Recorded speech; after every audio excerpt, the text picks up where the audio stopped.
Bismillahirrahmanirrahim. Assalamualaikum warahmatullahi wabarakatuh. Alhamdulillahillazi an'amana bi ni'matihi al Islam wa nusalli wa nusallim ala khairil anam wa ala alihi wa sahbihi ajma'in wa ba'd. Yang saya hormati para pengurus Masjid Nurul Mujizat, yang saya hormati pengurus Kerukunan Keluarga Bulukumba, beserta jajaran dan anggota, yang saya hormati para tokoh masyarakat Kompleks Kejaksaan, Kompleks Gladiol dan Hartamas, dan jemaah Masjid Nurul Mujizat yang saya muliakan. Alhamdulillah kita kedatangan kembali salah satu guru TAB yang kalau saya tidak salah ingat sudah mungkin 3 kali Pak Ustadz ya, di masjid ini mengisi ceramah dan memberikan tausiah, memberikan pencerahan bagi kita semua yang berada di sini.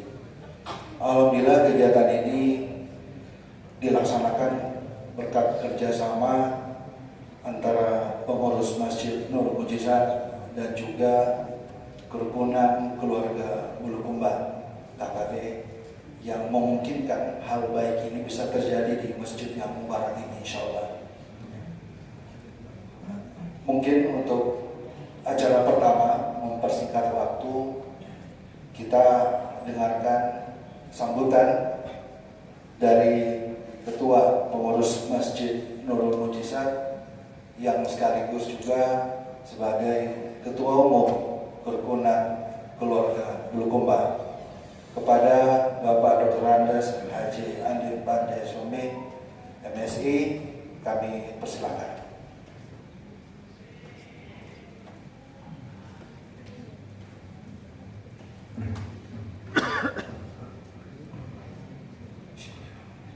Assalamualaikum warahmatullahi wabarakatuh. Alhamdulillah wa syukurillah wa la haula wa la quwata illa billah, amma ba'd. Yang kami hormati, yang sama-sama kita banggakan, sama-sama kita cintai, Bapak Dr. Haji Samsi Ali. Beliau ini adalah sekampung saya, keluarga saya dari Kajang. Karena beliau pakai hitam-hitam, saya juga pakaian hitam-hitam. Alhamdulillah, beliau ini untuk keempat kalinya, kalau saya tidak salah tadi 3 kali disebut, tapi 4 kali datang di masjid di sini. Dan kalau beliau datang, biasanya beliau men-WA kepada kami. Dan akhir-akhir ini alhamdulillah beliau rutin datang ke Indonesia, dan alhamdulillah bisa jadwalkan untuk datang di Makassar. Kami atas nama pengurus Masjid Nurul Mujizat dan juga sebagai Ketua Kerukunan Keluarga Bulukumba mengucapkan terima kasih kepada Bapak dan Ibu sekalian, baik itu jamaah masjid maupun kepada pengurus warga Bulukumba yang bermukim di Makassar maupun di Goa. Saya tidak perlu panjang lebar karena kita mau mendengarkan nasihat atau ilmu yang didapatkan selama beliau sekolah, baik yang di Pakistan maupun di Arab Saudi maupun di Amerika. Dan kita menjadi bangga karena beliau dengan kedatangan di Amerika yang alhamdulillah umat Islam semakin berkembang di sana.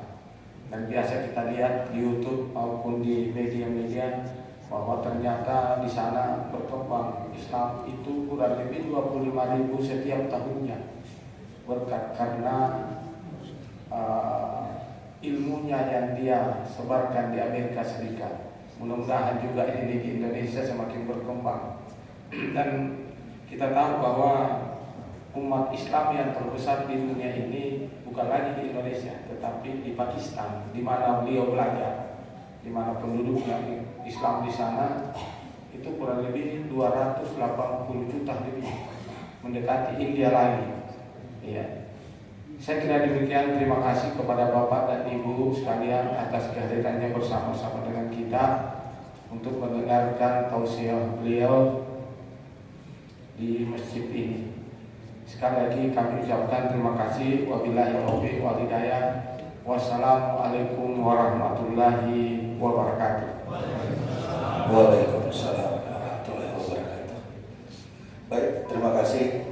Mungkin untuk mempersingkat waktu kepada Al-Ustaz Imam Samsi Ali, LC, MA, PhD, waktu dan kesempatan kami persilakan.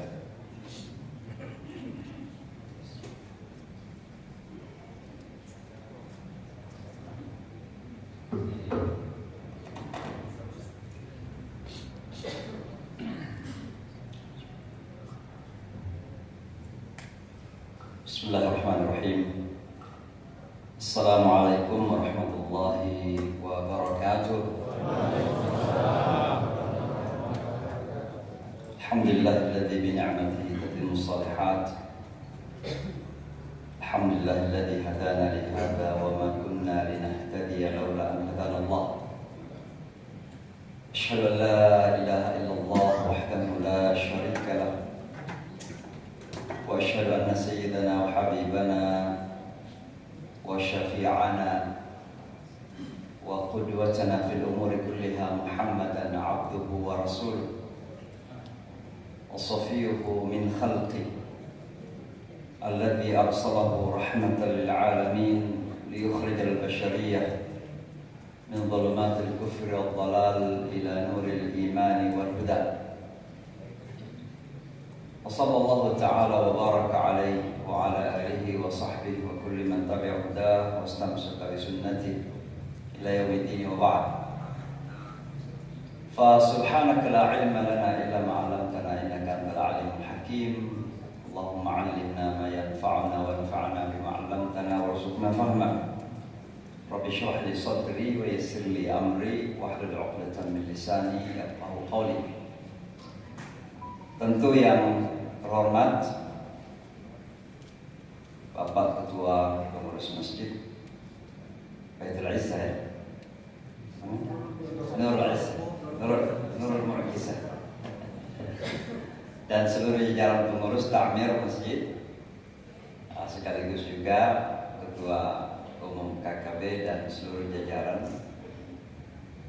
Tidak kalah penting saya ingin menyapa guru-guru saya pada malam hari ini. Ada Profesor Azhar bersama kita, Profesor Masri bersama kita, dan banyak lagi guru-guru besar, para guru-guru saya dan kita semua yang ada di tempat ini. Mudah-mudahan Allah jaga semuanya, berikan panjang umur, kesehatan yang prima, dan selalu bermanfaat untuk li'ala'i kalimatillah.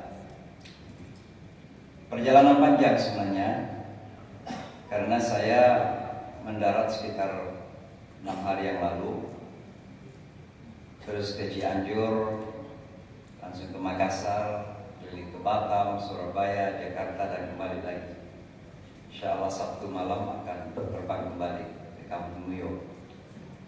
Nah, rasanya memang betul-betul belum istirahat. Dan hari ini pun ini acara keempat. Tadi sebelum di sini di rumah wali kota juga ada kajian, walaupun singkat tapi dihadiri oleh semua, termasuk para lurah dan camat diundang oleh Pak Abdil untuk datang bersama-sama. Bapak dan Ibu sekalian, berbicara tentang Islam di Amerika, karena ini kelihatannya yang diminta untuk saya sampaikan. tentu kita berbicara tentang satu hal yang cukup menjadi perhatian dunia. Kenapa menjadi perhatian dunia? Karena Amerika ini sangat unik sekali. Di satu sisi, Amerika seringkali kita persepsikan sebagai negara yang cukup Islamofobik, atau mungkin memakai kata yang lain, anti-Islam. Tapi pada saat yang sama, kita juga harus akui bahwa Amerika itu adalah tempat di mana dakwah berkembang begitu sangat pesat, lahan yang sangat subur, lahan dakwah yang sangat subur. Dan Amerika sebagai institusi, saya tidak berbicara oknum-oknum termasuk oknum Donald Trump, sebagai institusi adalah negara yang sangat welcoming, sangat-sangat merangkul agama ini. Dan oleh karenanya sesungguhnya Islam di Amerika itu bukan baru. Prof. Asar pernah kuliah di sana, ngambil S2. Tahu betul bagaimana perkembangan Islam, walaupun tentu nature-nya, tabiatnya sekarang ini berbeda, karena sekarang ini memang jauh lebih terbuka. Tapi sejarah sudah tercatat sekarang ini bahwa jauh sebelum Columbus menginjakkan kaki di Amerika, Islam itu sudah sampai di bumi Amerika. Ada catatan sejarah yang sekarang sudah merupakan tulisan ilmiah di beberapa tempat yang mengatakan bahwa jauh sebelum Columbus itu ekspedisi Cina Cheng Ho pun sudah sampai di perairan Amerika, Muslim Cina. Tapi lebih dari itu juga Muslim dari negara-negara sekarang disebut negara Latin itu, yang semuanya di bawah pemerintahan Spanyol, itu sudah sampai juga di bumi Amerika. Maka kalau Colorado sekarang ini di Denver, di atas gunung itu, ada bebatuan-bebatuan yang bertuliskan huruf Latin tapi dalam bahasa Arab, menunjukkan bahwa memang jauh sebelum Eropa menginjakkan kaki di bumi yang disebut Amerika itu. Ini Pak Mampi dulu yang sering bercanda itu bahwa nama Amerika diberikan sama orang kaya, Amerika. Jadi sebelum dikenal kata Amerika ini, itu orang-orang Islam dari negara-negara yang berbahasa Spanyol, disebut sekarang Spanish country, berbahasa Latin gitu, sudah sampai di Amerika. Bahkan ada catatan terakhir, ada satu artikel yang sangat panjang sekali dan sangat ilmiah sekali sebenarnya, punya fakta-fakta sejarah yang menceritakan tentang ratu yang memerintah Indian American di bagian barat Amerika yang sekarang ini dinamai California. Dinamai California itu karena ratunya memiliki gelar caliph. Dan dari caliph itulah yang ternyata hubungannya kepada khalifah. Dari situlah kemudian menjadilah negara bahagian ini California. Nah, semua ini adalah catatan-catatan yang kemudian menjadi catatan yang cukup ilmiah sekarang ini, menunjukkan bahwa jauh sebelum Columbus tiba di Amerika, Islam sudah sampai di bumi Amerika. Pertanyaannya kemudian, kenapa kok selalu dipersepsikan Islam itu agama baru? Dan ini saya selalu ingatkan kepada teman-teman, jangan kita merasa bahwa kita tamu yang baru datang di negara ini. Tapi kenapa Islam selalu dipersepsikan sebagai agama tamu, agama baru? Karena itu bahagian dari upaya untuk melemahkan pelemahan, lemah semangat, lemah posisi. Sebab kalau tamu ya tamu. Walaupun kita sudah tahu apa yang ada di dapur itu, tapi tamu enggak, seenaknya masuk dapur masak. Kita udah tahu Amerika itu punya potensi, tapi kalau kita tamu, enggak seenaknya kita menangkap potensi itu. Maka ini yang selalu ingin dibangun. Kita tamu, kita baku, kita ini harus disuapin, kita ini datang untuk mau minta-minta. Ini bahagian dari upaya pelemahan sebagai bahagian dari Islamofobia. Maka alhamdulillah perkembangan Islam terus-menerus terjadi. Tentu gelombang imigran yang datang sejak itu dari Timur Tengah atau sebelumnya juga Afrika dalam bentuk perbudakan itu, dari Afrika sekarang menjadi Muslim African American, kemudian datang dari Lebanon, dari negara-negara yang ada konflik, Ya Amerika itu hebat, bikin konflik negara orang, nanti kemudian ditampung orang-orang yang ada konfliknya itu. Maka mereka ini benar tumbuh. Maka Islam itu tumbuh dengan imigran sebelumnya. Karena memang Amerika sebenarnya negara imigran. Tidak ada orang di Amerika yang merasa yang punya hak mengaku sebagai orang asli Amerika kecuali Indian Native American itu. Termasuk mereka-mereka yang wajahnya kemudian putih, bermata biru, berambut pirang, tidak punya hak mengaku orang asli Amerika dan mereka yang punya Amerika. Termasuk yang sekarang mengaku paling Amerika Donald Trump. Karena Amerika memang a land of immigrants. Pendatang semuanya, kecuali yang native Indian yang disebut native Indian American tadi. Maka Islam kemudian berkembang dengan imigran. Konflik Afghanistan menjadikan orang Afghanistan datang. Konflik Bosnia, orang Bosnia datang. Konflik di Chechnya dulu Rusia menjadikan orang Chechnya datang ke Amerika. Mereka semuanya punya berkembang. Maka Amerika itu menjadi, atau Muslim Amerika menjadi Muslim yang wajahnya merepresentasi umat Muhammad SAW. Hampir dari seluruh penjuru dunia ada Muslim di sana. Ada Chinese Muslimnya, Korea Muslimnya, Japanese Muslim, Spanish Muslim. Komunitas yang paling berkembang sekarang ini Spanish Muslim. European Muslim dari Bosnia, dari Rusia, dari Chechnya, semua berkumpul menjadi satu komunitas American Muslim Community. Ini sebelum 9/11 terjadi, dan 9/11 itu yang sudah terkenal dan saya sudah ceritakan banyak berkali-kali. Peristiwa besar karena memang bagi Amerika besar. Peristiwa dahsyat bagi Amerika memang dahsyat. Kenapa? Karena orang Amerika mungkin tidak pernah bermimpi akan mendapatkan serangan seperti itu. Kenapa demikian? Karena Amerika dengan kekuatan intelijensi yang saya ulang-ulangi di mana-mana ini, itu mampu melihat lalat pun terbang bisa kelihatan. Ini ada pesawat nabrak sebuah gedung yang sangat-sangat penting sekali. Pentingnya bukan karena tingginya, bukan. Pentingnya karena itu adalah simbol ideologi, namanya kapitalisme. Jadi WTC, World Trade Center, pusat perdagangan. Dan kalau sudah berbicara tentang perdagangan kapital, maka kapital duit bagi mereka itu kan ideologi, itu duit, itu agama sebenarnya. Nah sekarang agama Islam datang menghancurkan agama mereka. Sangat penting sekali gedung itu. Nah sekarang kok ada pesawat nabrak gedung yang sangat penting itu, kok nggak dijatuhin sebelum nabrak? Sedangkan lala saja bisa kelihatan. Saya ngomong di sini pun bisa kedengaran kepada mereka kan begitu. Itulah hebatnya intelijensi Amerika. Maka ketika terjadi 9/11 ini, mereka kemudian heboh. Sekarang kita menemukan justifikasi pembenaran bahwa Islam memang itu yang selama ini kita tuduhkan. Apa itu? Islam itu terorisme. Minimal mereka mengatakan bahwa Al-Quran itu adalah inspirasi teror. Dan itu mereka ulang di mana-mana. Nah Bapak dan Ibu sekalian, saya tidak ingin ulangi lagi apa yang sudah sering saya ceritakan. Tapi intinya adalah bahwa Islam terus-menerus berkembang. Dan berkembangnya Islam ini kemudian juga menjadikan Islamofobi juga semakin nampak. Semakin nampak di hadapan kita. Dan semakin terasa. Naiknya Donald Trump itu. Naiknya Donald Trump pada periode pertama. Itu karena memang salah satu hal yang terpenting menjadikan orang Amerika termotivasi memilih seorang presiden seperti Donald Trump itu adalah karena berkembangnya Islam. Dan Islam itu dihadapi dengan sikap rasis 2 kali lipat. Maksudnya apa? Pertama karena Donald Trump memang anti non-white.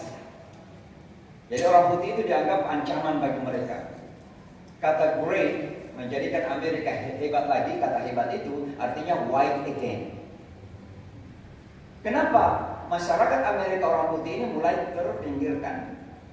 Mereka nggak mau punya anak, paling mau punya anak 1 atau 2 maksimal ya. Saya saja kecil-kecil punya anak 6. Ya, sebentar lagi punya cucu dan gitu. Kita ini produktif. Maka orang-orang Hispanik yang datang punya anak banyak selalu datang. Mereka semakin ketakutan. Ini orang putih semakin terpinggirkan. Maka rasa rasisme itu meninggi. Nah orang Islam kemudian harus dihadapi dengan rasisme double. Karena selain Islam dianggap sebagai agamanya non putih, agama Timur Tengah. Jadi agama orang Muslim di Amerika itu pasti kalau nggak Timur Tengah IPB.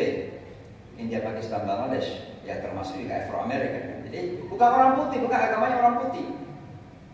Maka orang Islam itu pasti lawannya orang putih, atau termasuk ancaman bagi orang putih. Ditambah lagi memang ajaran Islam yang dianggap berbahaya kan.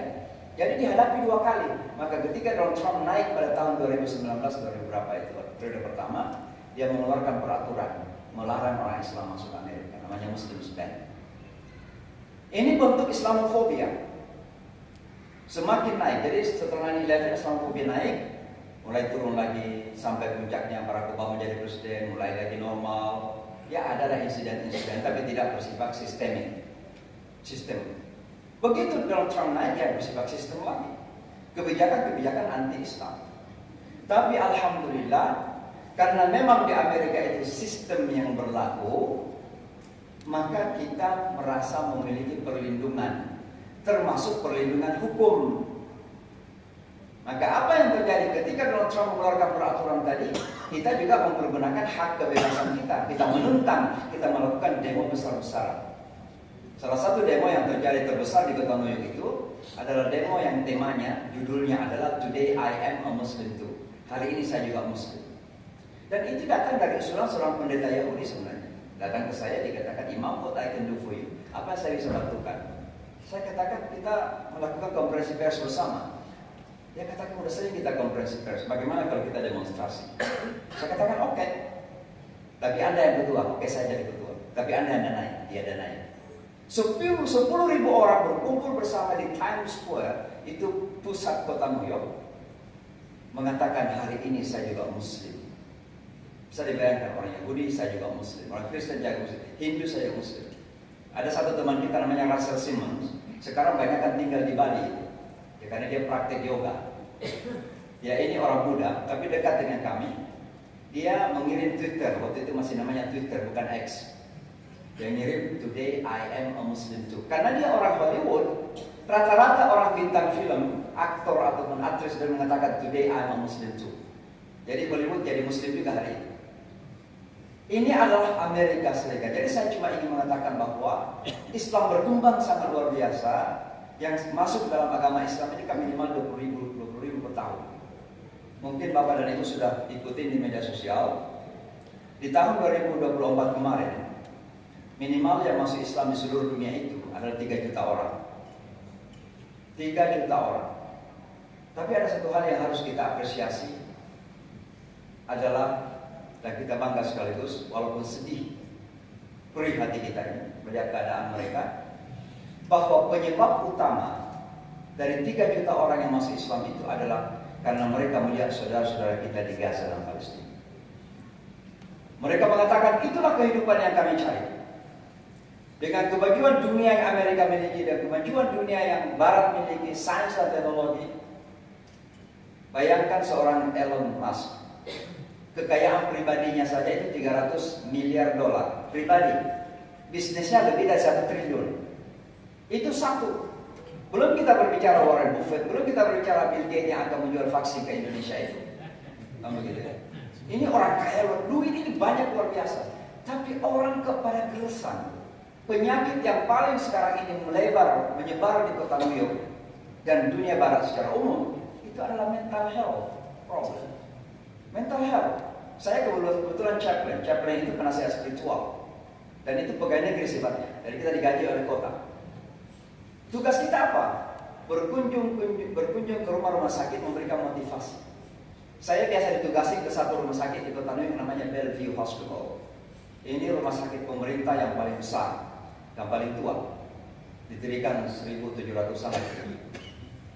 Dari 21 floor lantai, 5 lantai diantaranya hanya untuk orang-orang yang berpenyakit mental. Mental disturbed.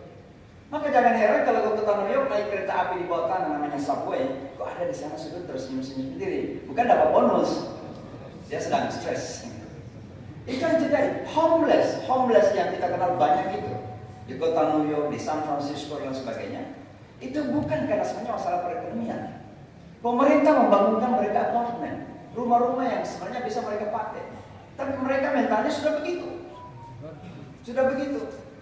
Ditangkap, dibawa ke rumah itu, keluar lagi, duduk-duduk di pinggir jalan.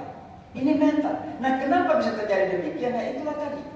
Bahwa ternyata kemajuan dunia ini tanpa dibarengi dengan iman, tanpa dibarengi dengan spiritualitas yang tinggi, maka kemudian menjadi kosong kehidupan ini. Dan oleh karenanya lah maka kita semua harus bersyukur kepada Allah bahwa kita ini termasuk orang-orang yang dipilih untuk bisa mendapatkan hidayah Allah ini. Kita mohon kepada Allah 17 kali minimal ihdinas siratal mustaqim itu. Dan hidayah yang kita minta itu biasanya Profesor Ashraf pasti menjelaskan lebih dalam dari perspektif tasawuf itu. Esensi daripada hidayah itu ma'rifah, mengenal. Dan minimal ada 3 yang terpenting di situ. Yang pertama adalah mengenal ma'rifatullah azza wajalla, mengenal Allah Subhanahu wa taala. Kenapa sangat penting ini? Karena manusia itu secara esensi fitrahnya terikat dengan Allah.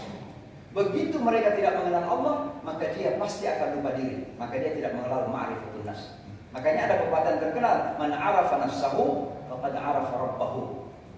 Tapi ada ayat juga yang mengatakan nasullaha fa ansahum anfusahum. Ketika manusia lupa kepada Allah, mereka lupa diri. Tapi ketika manusia lupa diri, itu pertanda bahwa dia tidak sadar Allah tentang Allah Subhanahu wa taala. Maka ma'rifatullah, ma'rifatun nafs, ini kemudian akan melahirkan sebuah ma'rifatul hayat. Akan paham tentang tabiat kehidupan ini. Kita akan tahu dari mana kita, untuk apa kita di sini, dan pada akhirnya kita akan kemana. Ini yang tidak dimiliki oleh saudara-saudara semanusia kita di dunia barat. Semuanya mereka tahu, bisa naik ke bulan. Bahkan Elon Musk berusaha membangun apartemen di Mars. Itu mereka tinggal. Ingin bangun rumah di Mars. Tapi mereka tidak tahu ma'rifat tadi. Tidak sadar tentang siapa pencipta. Padahal semua manusia itu menjerit untuk bisa sadar Tuhan.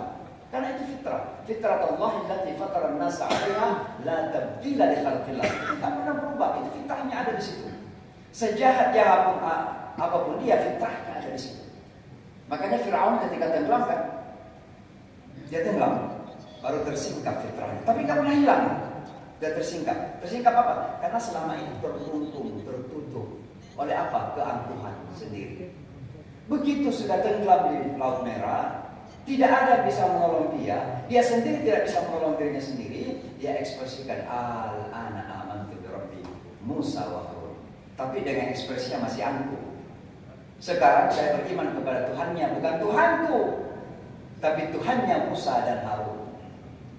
Kalau seandainya dia sadar betul, pasti dia mengatakan, ya Allah ampuni saya, aku beriman kepada Engkau ya Allah. Tapi dia mengatakan, aku beriman kepada Tuhannya Musa dan Harun. Siapa Tuhannya Musa itu? Siapa Musa dan Harun itu? Ya anaklah yang saya pernah pelihara. Angkut dia. Tapi fitrahnya ada di situ. Maka orang yang tidak sadar Tuhan pasti akan kering batinnya, menjerit batinnya. Hidupnya bagaimanapun makmurnya, kalau Tuhan tidak ada dalam fitrahnya, dalam dirinya, maka dia akan menjerit. Dan itu yang terjadi kepada manusia. Penyakit mentalis waktu kekosongan batin. Dan ketika orang tidak tahu Tuhan, dia tidak tahu dirinya. Maka ada manusia yang berbentuk manusia, tapi perilakunya bukan perilaku manusia. Banyak manusia yang berperilaku, hewan pun malu untuk berperilaku seperti itu. Saya kasih contoh saja yang sering yang ekstrim saya sampaikan di mana-mana. Amerika itu kan ada 50 negara bahagian, 50 provinsi. Dari New York, Washington, sampai ke Seattle, sampai ke Hawaii. Tapi 20 negara bahagian sekarang ini itu sudah melegalkan apa yang disebut dengan pernikahan sejenis. Bisa dibayangkan, di zaman Nabi Lut saja satu kota kecil itu dibalik oleh Allah, maka ada laut mati itu. Dia terjadi laut mati. Bagaimana Amerika? 20 negara bahagian. Nah, kenapa sampai manusia berbuat seperti itu? Karena itulah manusia yang berbentuk manusia, tapi sudah hilang kemanusiaan. Sekarang manusia membantai anak-anak, perempuan-perempuan, orang-orang yang tidak berdosa, selalu biasa-biasa saja. Ratusan setiap hari dibom begitu saja. Saudara-saudara kita di Palestina, mereka sudah hidup di tenda-tenda, tidak punya makanan, tidak punya minuman, tidak ada obatan, anaknya sakit. Tidak ada tempat di mana mereka buang akhir, kira-kira bisa bayangkan, tidak ada sanitasi. Dibom lagi. Di mana hati nurani manusia? Nah, itulah ketika manusia masih berbentuk manusia, tapi bukan lagi manusia. Karena kenapa? Lupa diri bahwa mereka manusia. Sama juga ketika lupa tentang kehidupan. Mereka mengumpulkan semua dunia ini dalam bahasa Al-Quran. Alladzi jama'a malan wa 'addada yahsabu anna malahu akhlada. Mereka mengumpulkan akumulasi sebanyak-banyaknya, tapi tidak tahu untuk apa. Dan itulah contoh yang sering saya berikan. Bagaimana seorang anak muda datang kepada kita di kelas saya, dan tidak ada orang yang angkat tangan. Biasanya di akhir diskusi saya mu'alafin non-muslim ini, saya tantang mereka untuk bertanya. Bahkan mungkin berdebat lah memakai bahasa itu, katanya. Tidak ada yang angkat tangan kecuali dia. Lalu dululah kita berdua, saya tanya, what I can do for you? Apa yang saya bisa bantukan? Dia katakan, I'm angry. Saya marah. Kenapa marah? Nah, saya biasa bercanda dulu, saya juga latihan silat di pesantren, jadi saya siap-siap ini silat. Ini orang tinggi besar, orang putih. Saya katakan, kenapa marah? Dia katakan, saya ini seperti mesin. Katanya. Pagi hari saya pergi ke kerjaan, pulang di malam hari, besok pergi lagi, nggak tahu untuk apa. Saya tanya, what do you do? Apa kerjaanmu? Dia katakan, I'm an architect. Di kota New York itu salah satu pekerjaan yang bergengsi arsitektur.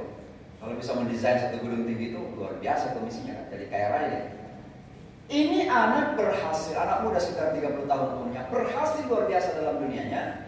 Tapi dia marah pada dirinya sendiri. Kenapa? Enggak tahu arah kehidupan ini. Dan itulah dalalul mubin itu.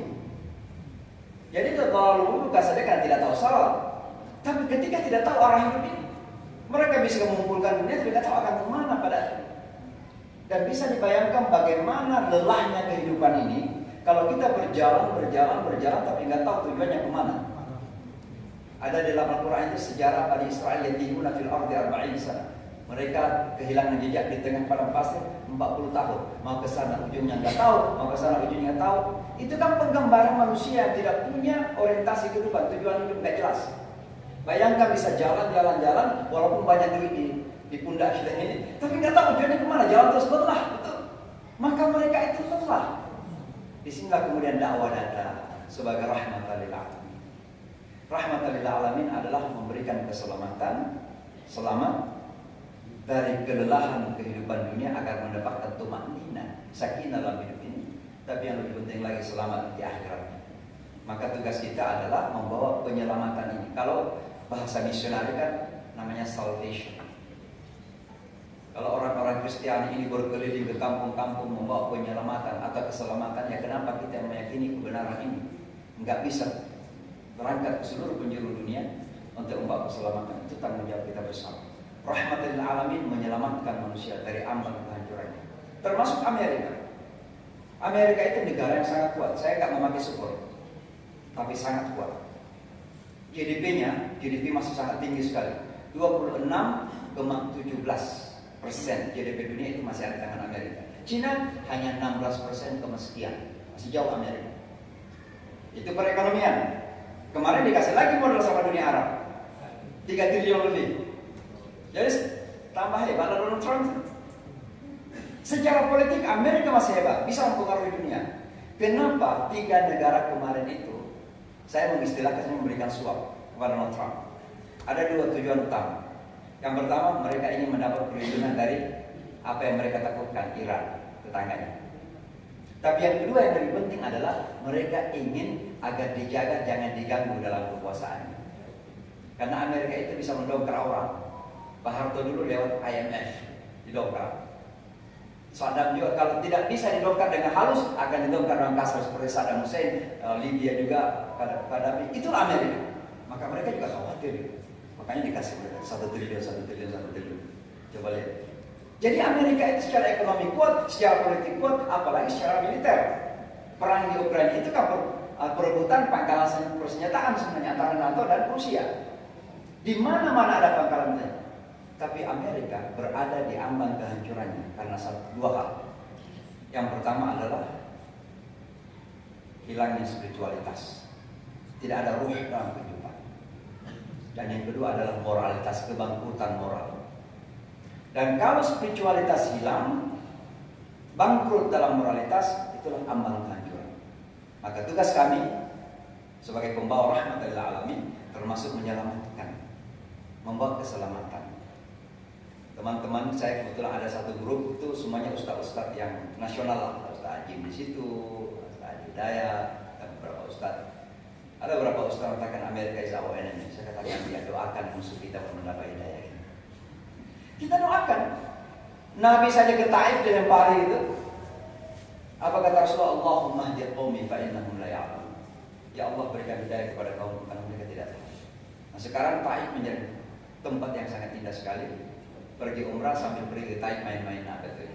Nah, luar biasa. Jadi Bapak Ibu saya ingin berpanjang lebar karena ini sudah agak jauh malam dan betul-betul saya masih agak oleng rasanya juga. Dan cerita-cerita mengenai Islam ini kan sudah sering kita dengarkan. Tapi intinya mohon doa untuk kami juga, tidak mudah. Karena sekarang ini kan kita menghadapi sebuah konstelasi politik yang pasti berimbas ke dalam negeri juga. Apa yang terjadi di Timur Tengah, memang kebijakan Donald Trump di periode kedua ini tidak target secara khusus Islam, enggak. Kalau dulu betul-betul target Islam.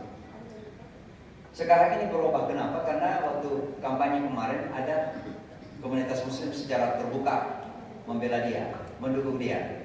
Maka dia merasa didukung orang Islam juga, makanya tidak menarik orang Islam. Tapi Donald Trump karena masih dipengaruhi oleh kebijakan Zionis, maka dia menarget siapa saja yang membela Palestina. Makanya ada mahasiswa-mahasiswa yang ditangkapin dulu. Ya. Tapi alhamdulillah karena hukum masih dihormati, mahasiswa itu dilepaskan dan Donald Trump dikalah di pengadilan. Presiden dikalah di pengadilan. Itulah Amerika hebatnya. Maka doakan karena sekarang ini begitu kita bersuara membela Palestina, kita dianggap melakukan crime, kejahatan. Karena disebut antisemitisme, anti-Yahudi, dan anti-Yahudi itu adalah kejahatan. Nah ini sekarang yang menjadi target. Jadi prioritasnya adalah selain imigran ditangkapin yang ilegal itu, tapi prioritasnya juga banyak kepada Hispanik. Alhamdulillah Indonesia aman-aman saja. Jadi banyak orang-orang Hispanik yang dari Meksiko, Kolombia itu ditangkapin, dipulangin pakai pesawat militer. Itu ribuan yang dipulangin. Kenapa? Karena mereka ancaman terbesar bagi orang-orang putih.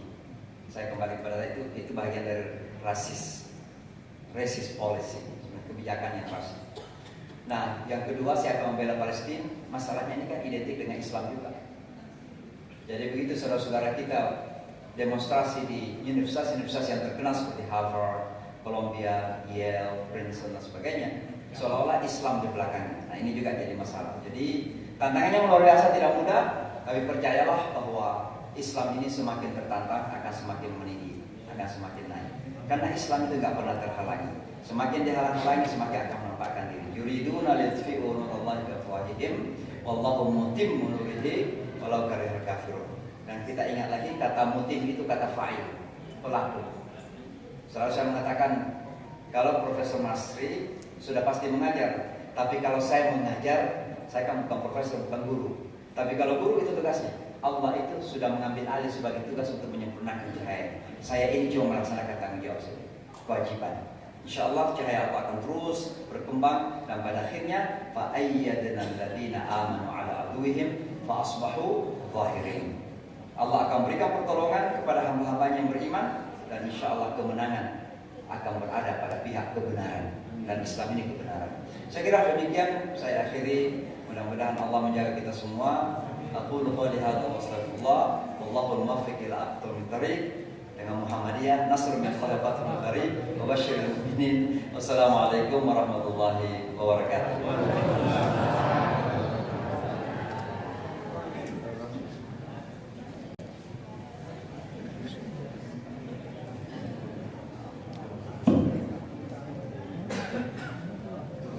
Baik Bapak Ibu sekalian, dengan berakhirnya kegiatan tausiah umum yang disampaikan oleh Al-Imam Samsiani, maka berakhir pula kegiatan kita malam hari ini. Mungkin kepada pengurus konsumsi mungkin sudah bisa dikeluarkan, dibagikan kepada jamaah karena sudah ada larut malam. Insyaallah kita akan mendoakan seperti apa yang disampaikan oleh Pak Ustadz, bahwasanya Islam itu adalah agama kebenaran. Mudah-mudahan ini semua menjadi petunjuk dan menjadi cahaya bagi kita semua. Baik, wassalamualaikum warahmatullahi wabarakatuh. Baik, mungkin untuk sesi foto dipersilahkan yang pertama dari pengurus KKB.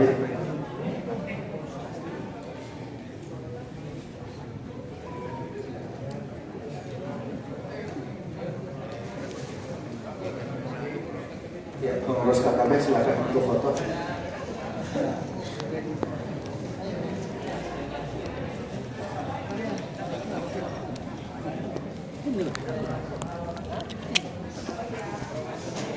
Sini, Gus.